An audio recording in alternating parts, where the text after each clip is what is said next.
Assalamualaikum warahmatullahi wabarakatuh. Nama saya Nada Nadira Najwa Mazaya, NIM 1965540, Praktikum Struktur Data kelas D. Praktikum yang 10 yaitu babnya adalah tentang graph. Graph sendiri itu artinya adalah sebuah struktur data yang hampir mirip kayak tree. Nah, di dalam graph itu terdiri dari dua yaitu ada simpul dan ada busur. Simpul itu biasanya diinisialisasikan dengan V atau vertex.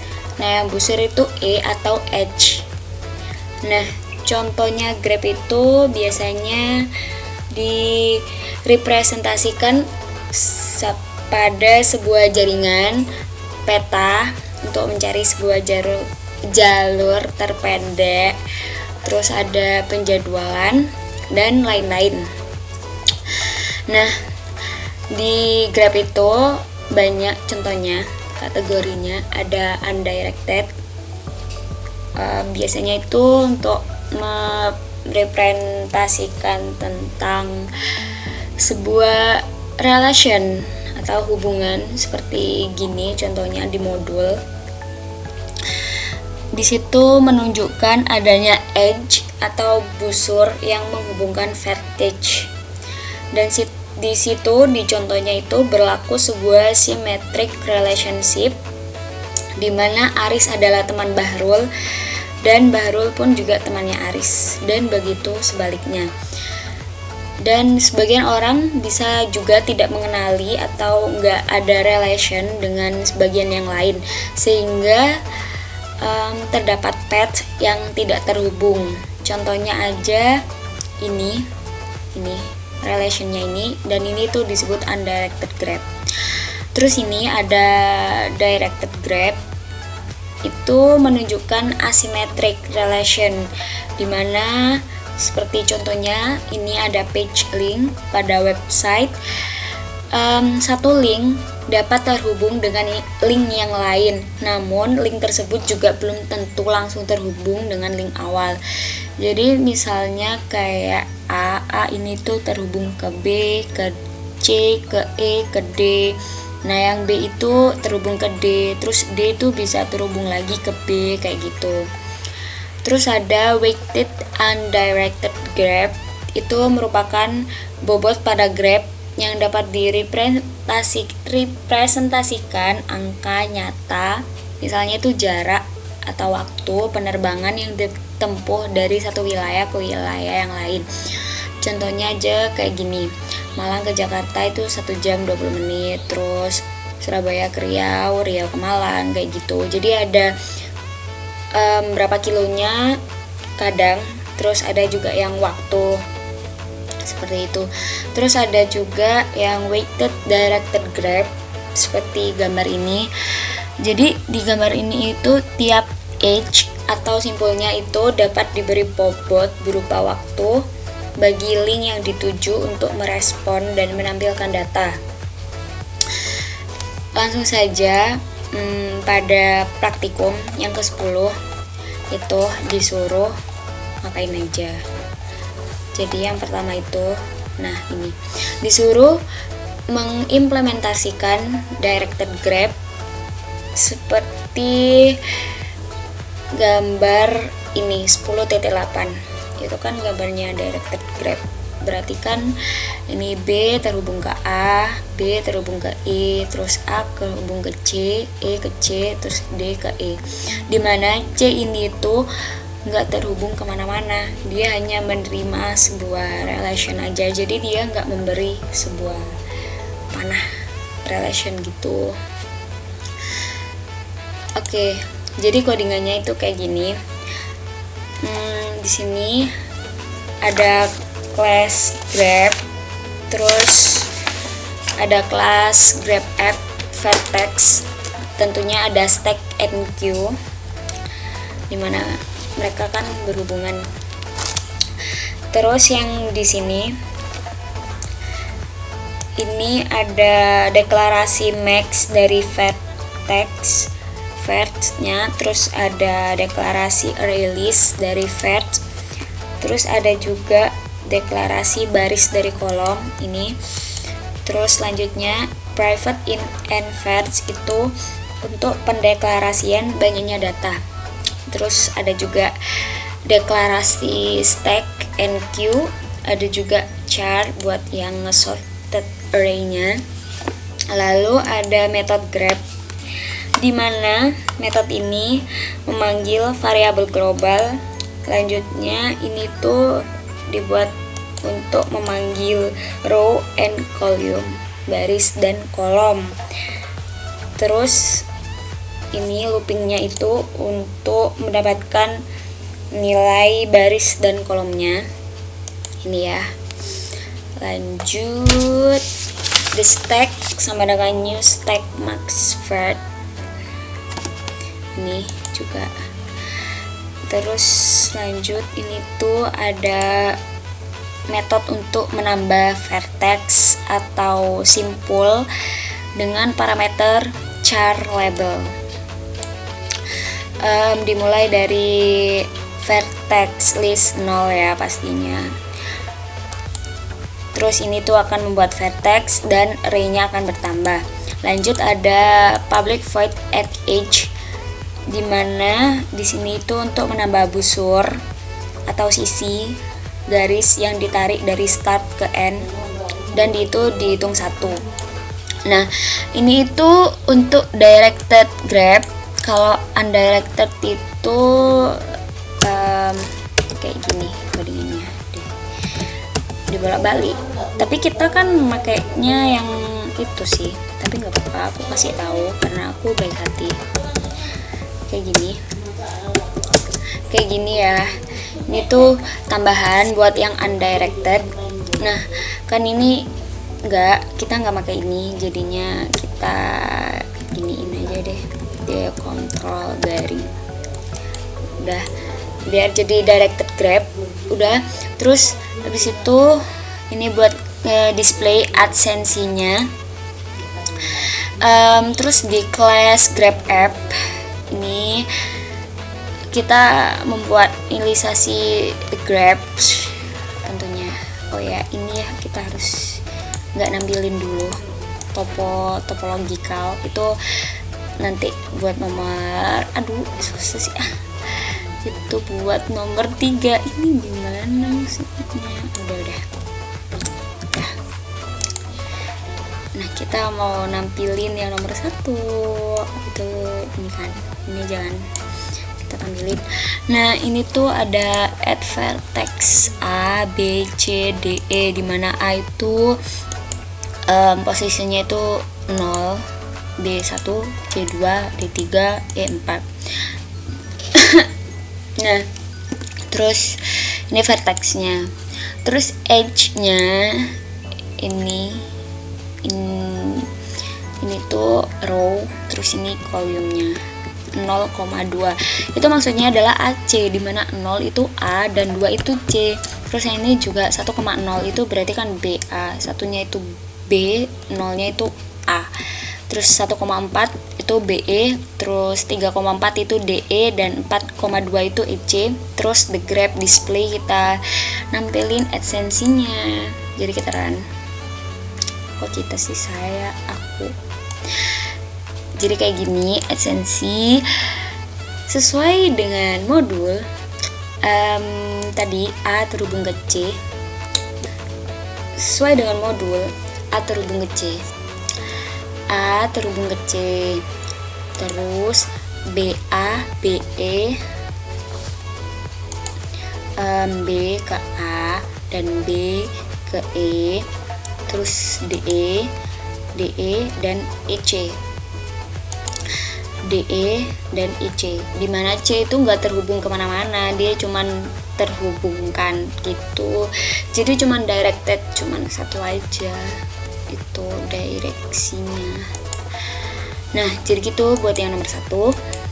Terus yang nomor 2, connectivity pada directed grab, dimana semua vertex itu biasanya itu dituju dari titik tertentu. Nah, dari gambar yang tadi terlihat bahwa jika start ada pada titik A, maka dapat menuju titik C tapi tidak dapat menuju titik lain. Sedangkan jika memulai pada titik C, maka tidak ada vertex yang dituju. Ya kan, soalnya kan mereka ini ada vertex yang dituju. Salah satunya menuju C. Ada A menuju C dan E menuju C. Tapi C itu nggak menuju kemana-mana. Jadinya ini nanti outputnya seperti ini. Lanjut codingannya. Di grab, class grab, class grab, bukan kelas. Sorry. Terus ini ada metode DFS. Nah, ini adalah metode connectivity table direct. Pertama kita ngebuat sort, nampilin connectivity table-nya. Terus ada looping untuk row itu baris. Terus ada column atau kolom. Udah. Terus nanti itu ada panah-panahnya gitu. Nah, kok ada panah-panahnya. Terus ke grab app. Ini kita nampilin yang ini. Connectivity-nya. Salah satu aja. Nggak usah dua-duanya. Ininya tetap pakai ABCD yang ini. Kita run dan hasilnya itu kayak gini. Benar kan? Jadi A ke C, B itu ke A itu ke C, dan C itu terhubung ke E. BAC ini ya, BAC, bener gak? Bener. B terhubung ke A, terus A juga terhubung ke C gitu. Lanjut C itu nggak ada hubungannya karena dia emang nggak ada panahnya mau kemana, kesini nggak ada. Dia cuma menerima relasi directed-nya aja. Terus yang ini D, E, C, D ke E terus ke C, benar kan? D ini ke E terus ke C, terus habis itu E ke C, ya kan? Benar kan? Ini tuh E ke C seperti itu. Jadi benar codingannya. Oh ya, lanjut yang nomor 3 itu disuruh untuk topological sorting dengan directed grab, di mana operasi ini dimodelkan memerlukan sebuah situasi di mana suatu item kejadian perlu disusun berdasarkan urutan tertentu. Misalnya memilih mata kuliah yang harus diambil terlebih dahulu sebelum mata kuliah lain. Contohnya ini seperti gambar ini 10.10. Ini adalah sebuah contoh dari topological sorting memodelkan job scheduling, dimana ini contohnya adalah mata kuliah prasyarat. Jadi untuk sampai sini undergraduate thesis kita harus menempuh mata kuliah di sini sebelumnya. Jadi kita harus mengambil mata kuliah prasyaratnya, yaitu ada soft computing, linear algebra, di mana soft computing itu bisa diambil kalau sebelumnya udah ambil object oriented programming dan artificial intelligence. Sebelumnya ini mereka juga harus ambil algorithm and programming dan discrete mathematics. Dan yang sebelum linear algebra itu dia harus lulus kalkulus syaratnya. Jadi urut dari algorithm and programming. Jadi dia kalau udah lulus matkul ini dia bisa milih mau ke object oriented programming atau ke artificial intelligence gitu. Nah, dari discrete mathematics pun juga kalau udah lulus matkul ini dia bisa ambil matkul artificial intelligence gitu. Terus kalau udah lulus object oriented programming dia bisa ambil ini, tapi syaratnya harus lulus artificial intelligence.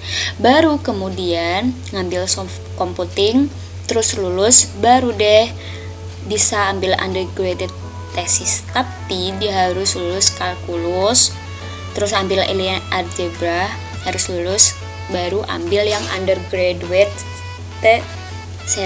thesis. Jadi codingannya itu adalah membuat deklarasi topologikal. Where are you?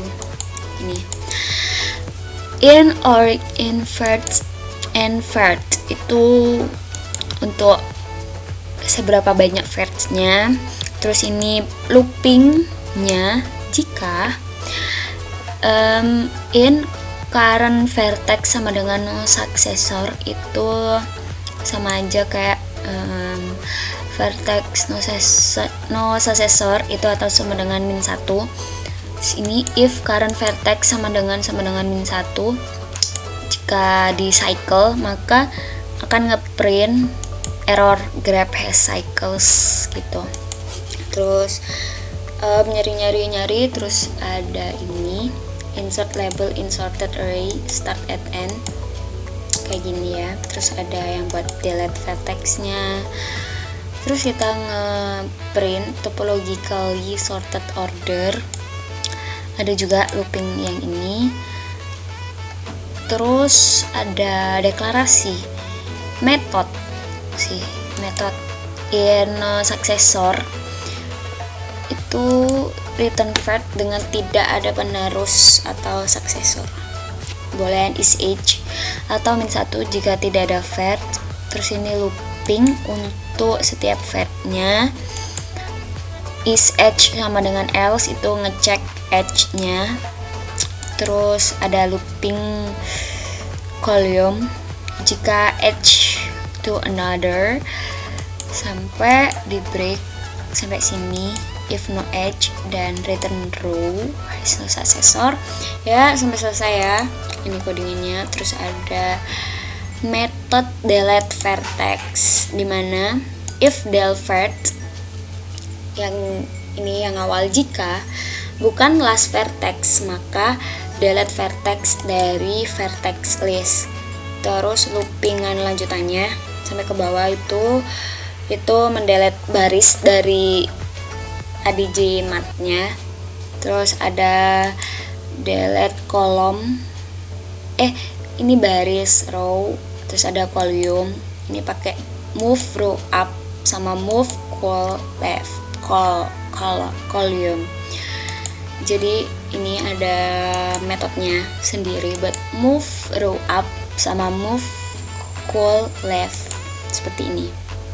Lanjut aja di grep app-nya, langsung aja kita run topological. Sebelumnya ini tuh nggak usah ditampilin, ini nggak usah ditampilin ya. Ini juga yang connectivity usah, jadi kita cuma nampilin ini aja, ini sampai ini topo itu topological udah, lalu kita run. Nah, ini dia.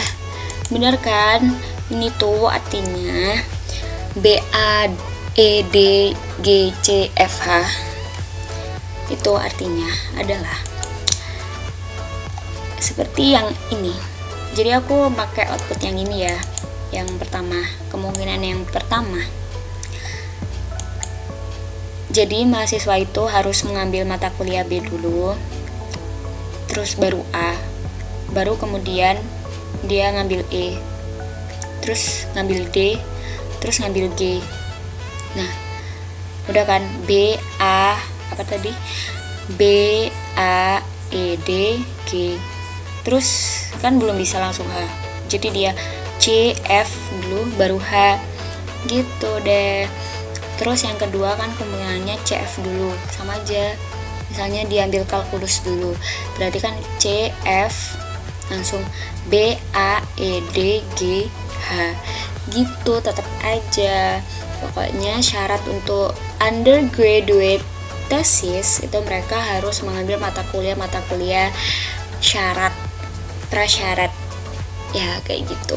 Sekian dari saya. Wassalamualaikum warahmatullahi wabarakatuh.